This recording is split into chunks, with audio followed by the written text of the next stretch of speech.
America Iran തമ്മിലുള്ള യുദ്ധം 16-ാം ദിനം കടന്നിരിക്കുകയാണ്. യുദ്ധത്തിന്റെ കൊടുമുടിയിലേറി ഇറാൻ നിൽക്കുമ്പോൾ അമേരിക്കയുടെയും ഇസ്രയേലിന്റെയും ആത്മവിശ്വാസം കുറയുകയാണ്. പശ്ചിമേഷ്യയിൽ തിളച്ചുമറിയുന്ന അഗ്നിജാലകൾ ഇറാന്റെ പ്രതികാര കൂരമ്പലുകളാണ്. ഈ കൂരമ്പലുകൾക്ക് മുന്നിലാണ് ആകെ ആത്മവിശ്വാസം തകർന്നു നിൽക്കുന്ന അമേരിക്കയും ഇസ്രയേലിനെയും കാണാൻ സാധിക്കുന്നത്. ലോകം സ്തംഭിച്ചു പോയ ഇറാന്റെ ഒരു പോരാട്ട വീര്യം ഇതിൽ നിന്ന് നമുക്ക് കാണാൻ സാധിക്കും. അധികാരമോഹവുമായിട്ട് അമേരിക്ക ഇറാനിലേക്ക് ആക്രമണം നടത്തിയപ്പോൾ ട്രംപിന്റെ ചിന്ത ഒന്നു മാത്രമായിരുന്നു: ഇറാൻ ഞങ്ങൾക്ക് സ്വന്തം. എന്നാൽ പിന്നീട് സംഭവിച്ചത് മറ്റൊന്നാണ്. ഇസ്രയേലിന്റെ കുബുദ്ധിയിലൂടെ അമേരിക്ക രണ്ടും കൽപ്പിച്ച് രംഗത്തിറങ്ങി. പക്ഷേ ഇറാന്റെ ഒരു പിടി മണ്ണ് പോലും സ്വന്തമാക്കാൻ അമേരിക്കയ്ക്ക് ഇതുവരെ കഴിഞ്ഞിട്ടില്ല. ചതിയിലൂടെയും വഞ്ചനയിലൂടെയും ലോകങ്ങളെ തമ്മിൽ അടുപ്പിക്കുന്ന അമേരിക്കയുടെ തന്ത്രം അടപടലം പൊളിഞ്ഞു. മാനിപ്പുലേറ്റിംഗ് കിങ് എന്ന് വേണമെങ്കിൽ അമേരിക്കൻ പ്രസിഡന്റ് ഡൊണാൾഡ് ട്രംപിനെ വിശേഷിപ്പിക്കാം. ഇനി ഇസ്രയേലിന്റെ കാര്യവും അത്ര എളുപ്പമല്ല. ഇറാൻ തന്റെ മരണ വാറണ്ട് മുഴക്കിയപ്പോൾ തന്നെ നെതന്യാഹുവും പത്തി താഴ്ത്തുന്ന ഒരു അവസ്ഥയിലേക്ക് മാറിയിട്ടുണ്ട്. ഇറാന്റെ കരുത്തിനെ തകർക്കാൻ കഴിയില്ല എന്ന അമേരിക്കയുടെ രഹസ്യാന്വേഷണ ഏജൻസികൾ ഓരോ തവണ പറയുമ്പോഴും ലോകം ഉറ്റുനോക്കുന്നത് ഒന്ന് മാത്രമാണ്: ഈ യുദ്ധത്തിന് എന്നാണ് ഒരു അവസാനം ഉണ്ടാകുക എന്നത്. ഇത് പശ്ചിമേഷ്യയെ സംബന്ധിച്ചിടത്തോളം വലിയൊരു കാര്യമാണ്. കാരണം ഏറ്റവും കൂടുതൽ ഈ യുദ്ധത്തിനിടയിൽ പെട്ടുകിടക്കുന്നത് പശ്ചിമേഷ്യയാണ്, ഗൾഫ് രാജ്യങ്ങളാണ്. അവരെ സംബന്ധിച്ചിടത്തോളം ഈ യുദ്ധം എങ്ങനെയെങ്കിലും അവസാനിപ്പിക്കുക എന്നൊരൊറ്റ ചിന്ത മാത്രമേ ഉള്ളൂ. കാരണം അവിടെ ഉണ്ടാകുന്ന നഷ്ടം എന്ന് പറയുന്നത് അത്ര ചെറുതല്ല. ഇതെല്ലാം നടക്കുമ്പോഴും ഇറാന്റെ ഈ സിംഹാസനത്തിലേക്കുള്ള പിൻഗാമിയായിട്ട് മുജ്തബ ഖമേനി പ്രഖ്യാപിക്കപ്പെട്ടതോടെ ലോകത്തിന്റെ ശ്രദ്ധ മുഴുവൻ അദ്ദേഹത്തിലേക്ക് തിരിയുകയും ചെയ്തു. എന്നാൽ ഇപ്പൊ എവിടെ പോയി മുജ്തബ എന്നാണ് പലരും ചോദിക്കുന്നത്. ഈ സംഘർഷവും ആക്രമണങ്ങളും ഒക്കെ നിറഞ്ഞൊരു കഠിന ഘട്ടത്തിലാണ് ഈ മുജ്തബ നേതൃസ്ഥാനത്തേക്ക് വരുന്നത്.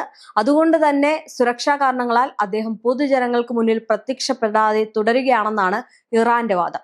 ഇറാന്റെ പുതിയ പരമോന്നത നേതാവ് എന്ന നിലയിൽ അദ്ദേഹം നൽകിയ ആദ്യ സന്ദേശം പോലും സുരക്ഷാ പ്രോട്ടോകോളുകൾ കണക്കിലെടുത്തതാണ്. അതാണ് ലോകം പിന്നീട് കേട്ടത്. അതായത് മുജ്തബ എവിടെയാണ് എന്ന ചോദ്യം ഉയരുമ്പോൾ ആഗോള രാഷ്ട്രത്തിൽ വ്യാപകമായിട്ട് ചർച്ച ചെയ്യപ്പെടുമ്പോഴും അദ്ദേഹം സുരക്ഷയും അല്ലെങ്കിൽ ആ സുരക്ഷയുടെ ഭാവിയുമായിട്ട് ഇറാൻ ശ്രദ്ധ കേന്ദ്രീകരിച്ചിരിക്കുകയാണ് എന്നാണ് പറയുന്നത്.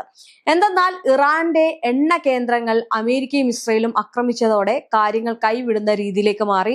ഏറ്റവും കൂടുതൽ പ്രത്യാക്രമണം നടന്നത് ഈ മുജ്തബ ഖമേനി വന്നതിന് ശേഷമാണ്. നമുക്കറിയാം, മുജ്തബ ഖമേനി വന്നതിന് ശേഷം ഇറാന്റെ നിലപാട് കൂടുതൽ കടുത്തു. പ്രത്യാക്രമണങ്ങൾ ഒരു ഇരട്ട പ്രഹരം എന്നുപോലെ ആക്രമണങ്ങൾ നടക്കുന്നു. 10,000-കണക്കിന് മിസൈലുകൾ ഇറാന്റെ പക്കൽ നിന്ന് ഈ പറയുന്ന അമേരിക്കയുടെ എയർ ബേസുകളിലേക്ക് പതിക്കുന്നു. എന്തായാലും ചിലതൊക്കെ തടഞ്ഞിട്ടുണ്ട് എങ്കിലും മറ്റു ചിലതൊക്കെ വലിയ രീതിയിലുള്ള നാശനഷ്ടങ്ങൾ ഉണ്ടാക്കിയിട്ടുണ്ട്. എന്നാൽ അത്തരം വാർത്തകളിലോടൊന്നും അമേരിക്ക ഇതുവരെ പ്രതികരിക്കുന്നില്ല. അമേരിക്ക അവിടെ മരിക്കുന്ന അവരുടെ സൈനികരെ പോലും അത്തരം മരണ വാർത്തകൾ മറച്ചു വെക്കുന്ന രീതിയിലേക്ക്, അല്ലെങ്കിൽ അഭിമാനം നഷ്ടപ്പെടുമെന്ന് ഓർത്തിട്ട് അത്തരം കാര്യങ്ങൾ പറയാതെ ഇരിക്കുകയാണ്. പക്ഷേ സത്യാവസ്ഥ എന്തെന്നാൽ അവിടെ വലിയ രീതിയിലുള്ള നാശനഷ്ടങ്ങളും അമേരിക്കൻ സൈനികർ കൊഴിയുന്നതും കാണാൻ സാധിക്കും.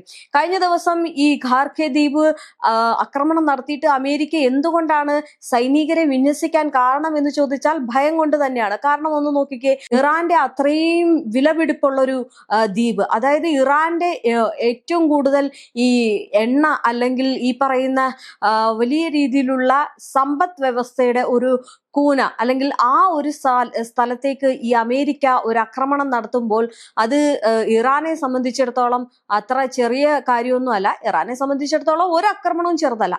പക്ഷേ അത് ഇറാന്റെ സമ്പദ് വ്യവസ്ഥയെ തീർത്തും തകർക്കുന്ന ഒരു ആക്രമണമായതുകൊണ്ട് അതിൽ ഇറാന്റെ നീക്കം എന്ന് പറയുന്നത് വലിയ രീതിയിലുള്ള മുന്നേറ്റമാണ്. അതായത് അതായത് ഇറാൻ പറഞ്ഞിരിക്കുന്ന ഒരു സംഭവം എന്ന് വെച്ച് കഴിഞ്ഞാൽ, അമേരിക്ക ഒരു ഖാർക്ക് ദ്വീപ് ആക്രമിച്ചപ്പോൾ നിങ്ങളുടെ എയർബേസ് അല്ലെങ്കിൽ നിങ്ങളുടെ എണ്ണ സമ്പന്ന ഉൽപാദന കേന്ദ്രങ്ങൾ എവിടെയൊക്കെയുണ്ടോ അത് ഞങ്ങൾ മൊത്തത്തിൽ കത്തിക്കും എന്നുള്ള ഒരു ഉറച്ച നിലപാടാണ് ഇറാൻ എടുത്തിരുന്നത്. അങ്ങനെ യുദ്ധം വളരെ കടുത്ത് മുന്നോട്ട് പോവുകയാണ്. 16-ാം ദിവസം എത്തി നിൽക്കുകയാണ്. എന്തായാലും ഇറാനുമായിട്ട് നേരിട്ടുള്ള ഒരു ചർച്ച ഉണ്ടായതുകൊണ്ട് തന്നെ ഇന്ത്യയെ സംബന്ധിച്ചിടത്തോളം ഇന്ത്യക്ക് ആശ്വസിക്കാം. ഹോർമസ് കടലിടുക്ക് വഴി ഈ വാണിജ്യവാതകങ്ങളും അതുപോലെ ഇന്ധനങ്ങളും കയറ്റിവിടുന്ന കപ്പലുകൾ ഇന്ത്യയും ആയിട്ടൊരു ചർച്ച നടത്തിയത് കൊണ്ട് തന്നെ ഇന്ത്യയുടെ കപ്പലുകൾ ആ വഴി കടത്തിവിടുന്നുണ്ട്. അതുകൊണ്ട് വലിയ ആശ്വാസം ഇന്ത്യക്കുണ്ട്. എന്നാലും ഇതിനിടയിൽ ഈ ഹോർമുസ് കടലിടുക്ക് വഴി വരുന്ന മറ്റുള്ള കപ്പലുകളെ ഇറാൻ നല്ല രീതിയിൽ തന്നെ ആക്രമിക്കുന്നുണ്ട്, അത് കത്തി നശിപ്പിക്കുന്നുണ്ട്. അത്തരം രീതിയിൽ വലിയ രീതിയിലുള്ള ആക്രമണങ്ങൾ അവിടെ നടക്കുന്നുണ്ട്. അതിനോടൊപ്പം തന്നെ ഹിസ്ബുള്ളയും അതിൽ ഒത്തുചേരുന്നുണ്ട്. എന്നാലും വലിയ രീതിയിലുള്ള ആക്രമണം ഇറാന്റെ ഭാഗത്ത് നിന്ന് എപ്പോഴും അമേരിക്കയ്ക്കും ഇസ്രയേലിനും ഉണ്ടാകുന്നു എന്നതാണ് മറ്റൊരു കാര്യം. ഇനി അമേരിക്ക ആണവായുധങ്ങൾ സൂക്ഷിച്ചിരിക്കുന്ന തുർക്കിയിലെ കേന്ദ്രവും ഇറാൻ ലക്ഷ്യമിടുന്നു എന്നുള്ള വാർത്തകളാണ് വരുന്നത്. അതും ഗൾഫ് രാജ്യങ്ങളെ വല്ലാതെ വിഷമിപ്പിക്കുന്നുണ്ട്. ഈ അമേരിക്കൻ സൈന്യത്തിന്റെ 5 യുദ്ധവിമാനങ്ങൾ ഇറാൻ തകർത്തു എന്നൊക്കെ നമ്മൾ കഴിഞ്ഞ ദിവസം പറഞ്ഞിരുന്നു. മാത്രമല്ല ഇറാഖിൽ ഒരു യുദ്ധവിമാനം തകർന്ന 6 സൈനികരൊക്കെ കൊല്ലപ്പെട്ടു. മാത്രമല്ല ഇസ്രയേലിലും ഇതേപോലെ സംഭവങ്ങൾ ഉണ്ടായിട്ടുണ്ട്. ഇസ്രയേലിലെ സൈനികരെയും ഈ പറയുന്നത് പോലെ ഇറാന്റെ ആക്രമണത്തിൽ കൊല്ലപ്പെട്ടു എന്നുള്ള വാർത്തകൾ വരുന്നുണ്ട്.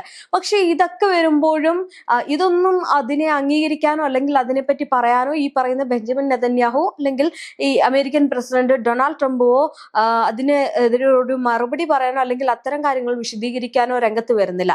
പക്ഷേ അവരുടെ ഭാഗങ്ങൾ ക്ലിയർ ആക്കി അവരാണ് വിജയിച്ചത് എന്ന് വരുത്തി തീർക്കാൻ വേണ്ടി പലപ്പോഴും നോക്കുന്ന 2 പ്രധാനമന്ത്രിമാരെയാണ് കാണാൻ സാധിക്കുന്നത്. എന്തായാലും ഇറാനെ സംബന്ധിച്ചിടത്തോളം ഇനി അങ്ങോട്ടും ഇങ്ങോട്ടും വേറെ ചിന്തകളോ ചർച്ചകളോ ഒന്നുമില്ല. ഇനി യാതൊരു തരത്തിലുള്ള മുന്നറിയിപ്പുകളും ഇല്ല. ഇഷ്ടമുള്ളത് ഞങ്ങൾ ചെയ്യും എന്ന രീതിയിലേക്കൊക്കെയാണ് ഇറാൻ പോയിരിക്കുന്നത്. ഇറാന്റെ എണ്ണ മേഖലയായിരുന്നു നേരത്തെ പറഞ്ഞ ഖാർക്ക് ദ്വീപ് എന്ന് പറയുന്നത്. ഇവിടെ നിന്നാണ് ഇറാൻ പ്രധാനമായിട്ടും എണ്ണ കയറ്റുമതി ചെയ്യുന്നത്. ഇവിടെ ആക്രമണം നടത്തിയത് ഇറാൻ ഏറ്റവും വലിയ പ്രഹരമാണ്. അതിന് ഇറാൻ പകരം ചോദിക്കുന്നത് വലിയ രീതിയിലായിരിക്കും. അതിൽ അമേരിക്ക കരയേണ്ടി വരുമെന്നൊക്കെയാണ് പറയുന്നത്. എന്തായാലും ആ ഒരു കാര്യം അങ്ങനെ തന്നെ നടക്കുമ്പോൾ അമേരിക്ക കമ്പനികൾക്ക് ബന്ധമുള്ള എല്ലാ എണ്ണ കേന്ദ്രങ്ങളിലേക്കും ആക്രമണം നടത്തി എന്നുള്ള, അതായത് നിമിഷ നേരം കൊണ്ട് ആക്രമണം നടത്തി എന്നുള്ള വാർത്തകളും വന്നിരുന്നു. പശ്ചിമേഷ്യയിലെ മിക്ക എണ്ണ കേന്ദ്രങ്ങളിലും അമേരിക്കൻ കമ്പനികൾക്ക് പങ്കാളിത്തമുണ്ട്. അതും ഈ അമേരിക്കയെ സംബന്ധിച്ചിടത്തോളം തിരിച്ചടിയാണ്. അത് സമ്പദ് വ്യവസ്ഥയിലാണെങ്കിലും നാശനഷ്ടങ്ങളിലാണെങ്കിലും. എന്തായാലും അമേരിക്കയുടെ ആണവായുധങ്ങൾ സൂക്ഷിച്ച തുർക്കിയിലെ സേനാ താവളം ലക്ഷ്യമിട്ട് ഇറാൻ ആക്രമണം നടത്തിയതും ഈ പറയുന്ന അമേരിക്കയ്ക്ക് ഒരു തിരിച്ചടിയായിട്ടുണ്ട്. ഈ മിസൈൽ നാറ്റോയുടെ പ്രതിരോധ കവചം തകർത്തു എന്നും പറയുന്നുണ്ട്. ഇറാനും തുർക്കിയും വിഷയത്തിൽ ചർച്ച നടത്തിയിട്ടുണ്ട്. തുർക്കി സൈന്യവും നാറ്റോ സൈന്യവും എന്തും നേരിടാനുള്ള തയ്യാറെടുപ്പിലാണ് എന്നൊക്കെയാണ് പറയുന്നത്. ഈ യുദ്ധം കൂടുതൽ മേഖലയിലേക്ക് വ്യാപിക്കുമോ എന്ന ആശങ്കയിലാണ് ഉടലെടുത്തിരിക്കുന്നത്. എന്തായാലും ഇനി ഇസ്രയേലിന്റെ ഭാവിയെക്കുറിച്ച് മുമ്പും സമാനമായിട്ടുള്ള മുന്നറിയിപ്പുകൾ ഇതിനോടകം തന്നെ ഉയർന്നു വന്നിട്ടുണ്ട്. ഈ വിരമിച്ച ഇസ്രയേലി മേജർ ജനറൽ ആയിട്ടുള്ള യാസക് ബ്രിക്ക് ഇതിനു മുമ്പ് തന്നെ ഒരു ദീർഘകാല യുദ്ധം രാജ്യത്തെ ഗുരുതരമായിട്ടുള്ള പ്രതിസന്ധിയിലേക്ക് നയിക്കാമെന്ന് മുന്നറിയിപ്പ് നൽകുകയാണ്. എന്തായാലും ഇസ്രയേലിലേക്കും ആക്രമണം നടത്തി വലിയ രീതിയിലുള്ള നാശനഷ്ടം നടത്തി എന്നുള്ള വാർത്തകളൊക്കെ വരുന്നുണ്ട്. പക്ഷെ ഇസ്രയേൽ അതിനെ പറ്റി ഒന്നും സംസാരിച്ചിട്ടില്ല. എന്തായാലും ഹമാസ് ഹിസ്ബുള്ളയും പോലുള്ള സംഘടനകളുമായിട്ട് നീണ്ടു നിൽക്കുന്ന പോരാട്ടങ്ങൾ സൈനിക ക്ഷീണവും ആഭ്യന്തര വിഭജനവും ശക്തമാക്കാൻ സാധ്യതയുണ്ട്. അതായത് ഇസ്രയേലുമായിട്ട് നേരത്തെ തന്നെ ഈ പറയുന്ന ഹിസ്ബുള്ളയൊക്കെ വലിയ രീതിയിലുള്ള ഒരു ശത്രുതയുണ്ടായിരുന്നു. ഒരു ലേഖനത്തിൽ അദ്ദേഹം ഇസ്രയേൽ ആഘാതത്തിന്റെ വക്കിലേക്കാണ് നീങ്ങുകയെന്നാണ് കർശനമായിട്ടുള്ള മുന്നറിയിപ്പ് നൽകിയിരിക്കുന്നത്. ഇതിനിടയിൽ തന്ത്രപ്രധാനമായിട്ടുള്ള ഈ ഒരു ഖാർക്ക് ദ്വീപിന്റെ ആക്രമണം എന്ന് പറയുന്നത് ഗൾഫ് രാജ്യങ്ങളിലെ ഏറ്റവും കഷ്ടത്തിലേക്ക് നയിച്ചിരിക്കുകയാണ്. കാരണം ആ ഒരു ഖാർക്ക് ദ്വീപിലേക്ക് നടന്ന ആക്രമണത്തിന് തൊട്ടു പിന്നാലെ ഗൾഫ് രാജ്യങ്ങളിലേക്കും ഇറാൻ ആക്രമണം നടത്തി. അവിടെ ആക്രമണം രൂക്ഷമാക്കി. ഇനി UAE ഒരു പ്രധാന ഊർജ്ജ സ്ഥാപനത്തിന് സമീപത്ത് നിന്ന് കഴിഞ്ഞ ദിവസം വലിയ രീതിയിലുള്ള ആക്രമണം ഉണ്ടായതായിട്ട് ഈ ദൃക്സാക്ഷികളൊക്കെ പറയുന്നു. അതായത് ഇറാന്റെ ഇരട്ടി പ്രഹരം നടക്കുകയാണ്. ഇറാനെ സംബന്ധിച്ചിടത്തോളം ഇറാൻ നേരത്തെ പറഞ്ഞതുപോലെ തന്നെ ഈ വെല്ലുവിളികൾ അധികം നടത്തത്തില്ല. പകരം പ്രവൃത്തി കൊണ്ട് മാത്രം കാണിക്കുന്ന നിലപാടാണ് ഇറാൻ എപ്പോഴും സ്വീകരിക്കുന്നത്. പക്ഷേ കുറച്ചുകൂടി ഇപ്പോൾ കാര്യങ്ങൾ കൈവിട്ട് എന്ന് വേണം പറയാൻ. കാരണം ഈ ഇറാനെ സംബന്ധിച്ചിടത്തോളം എങ്ങനെയെങ്കിലും അമേരിക്ക ഇതിൽ നിന്ന് പിന്മാറുക എന്ന ലക്ഷ്യം മാത്രമാണ് ഇറാനുള്ളത്. അതുകൊണ്ടാണ് ഇത്രയേറെ പ്രതിരോധത്തിലാക്കി അമേരിക്കയെ മാറ്റുന്നത്.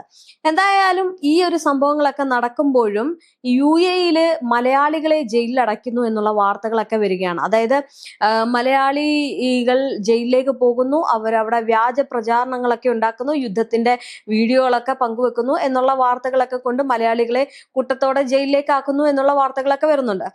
സത്യത്തിൽ അവിടെ നടന്ന, അതായത് UAE വന്ന ഡ്രോൺ ആക്രമണം, UAE ഡ്രോണിനെ ഇറാന്റെ ഡ്രോൺ തകർത്തു എന്നുള്ള ഒരു വീഡിയോ ഒക്കെയാണ് വന്നിരുന്നത്. അത് ബന്ധുക്കൾക്കും മറ്റുള്ളവർക്കും അയച്ചു കൊടുക്കുന്ന ഒരു സാഹചര്യം ഉണ്ടായി. അപ്പൊ അപ്പൊ അത്തരം ആളുകളെയും അതിനോടൊപ്പം തന്നെ ഈ പറയുന്ന വ്യാജ വീഡിയോകളൊക്കെ കെട്ടിച്ചമച്ചവരെയും കൂടി ചേർത്തിട്ടാണ് ഇപ്പോൾ UAE വലിയ രീതിയിലുള്ള ഒരു അറസ്റ്റിംഗ് നടക്കുന്നത്. ഇതെന്തായാലും മലയാളികൾ ഉൾപ്പെടെ ഉള്ളവരെയാണ് ഇന്ത്യയിലെ നിരവധി പേരെ അറസ്റ്റ് ചെയ്തിട്ടുള്ളത്. സൈബർ കുറ്റം ചുമത്തിയാണ് ഇവരെ ജയിലിലേക്ക് അടയ്ക്കുന്നത്. എന്തായാലും അനേകം പേര് ജയിലിലാണുള്ളത്. എന്നാൽ ഈ കൂട്ടത്തിൽ വ്യാജ വീഡിയോ ഇട്ട് നേരത്തെ പറഞ്ഞതുപോലെ പ്രചരിപ്പിച്ചവരെ പോലീസ് അറസ്റ്റ് ചെയ്യുന്നുണ്ട്. സാമൂഹിക മാധ്യമങ്ങളിലൂടെ തെറ്റിദ്ധാരണ ജനകമായിട്ടുള്ള പോസ്റ്റുകളും ദൃശ്യങ്ങളും പ്രചരിപ്പിച്ചതിന് 19 ഇന്ത്യക്കാരും ഉൾപ്പെടെ 35 പേരെ അറസ്റ്റ് ചെയ്യാൻ യുണൈറ്റഡ് അറബ് എമിറേറ്റ്സ് ഉത്തരവിട്ടു. അതായത് UAE ഉത്തരവിട്ടു എന്ന് പറയുന്നുണ്ട്. മാത്രമല്ല രാജ്യത്തിന്റെ സുരക്ഷയും സമാധാനത്തെയും ബാധിക്കുന്ന വ്യാജ വീഡിയോകളും ആർട്ടിഫിഷ്യൽ ഇന്റലിജൻസ് ഉപയോഗിച്ച് നിർമ്മിച്ച ദൃശ്യങ്ങളും പങ്കുവച്ചതിനാണ് ഇവർക്കെതിരെ നടപടി സ്വീകരിച്ചിരിക്കുന്നത് എന്നും പറയുന്നുണ്ട്. എന്തായാലും പശ്ചിമേഷ്യൻ സംഘർഷത്തിന്റെ പശ്ചാത്തലത്തിൽ UAE ഡിജിറ്റൽ പ്ലാറ്റ്ഫോമുകളിൽ അധികൃതർ ഏർപ്പെടുത്തിയ ശക്തമായിട്ടുള്ള നിരീക്ഷണത്തിനൊടുവിലാണ് പ്രതികളെ കണ്ടെത്തിയിരിക്കുന്നത്. ഇതിൽ മലയാളികൾ ഉൾപ്പെട്ടിട്ടുണ്ട് എന്നാണ് പറയുന്നത്. എന്തായാലും അവിടെ ഈ പറയുന്നത് പോലെ തന്നെ വ്യാജ വാർത്തകളിൽ മലയാളികൾ ഉൾപ്പെട്ടിട്ടുണ്ടോ എന്നുള്ളത് വ്യക്തമല്ല. എന്തായാലും യുദ്ധം രൂക്ഷമായിട്ട് തുടരുകയും അയൽ രാജ്യങ്ങളെ ഇറാൻ സമ്മർദ്ദത്തിലാഴ്ത്തുകയും ചെയ്യുന്ന ഈ ഒരു സാഹചര്യത്തിൽ യുദ്ധവുമായിട്ട് ബന്ധപ്പെട്ട് രാജ്യത്തിനകത്ത് യാതൊരു വിധത്തിലുള്ള വ്യാജ വാർത്തകളും അനുവദിക്കില്ല എന്നുള്ള ശക്തമായിട്ടുള്ള മുന്നറിയിപ്പാണ് ഇന്ത്യക്കാർക്ക് അടക്കമുള്ളവർക്കെതിരെ ഈ നീക്കത്തിലൂടെ UAE നൽകുന്നത്. എന്നാൽ ഇത് UAE മാത്രമല്ല മറ്റു പല രാജ്യങ്ങളിലേക്കും വ്യാപിപ്പിക്കുന്നുണ്ട്.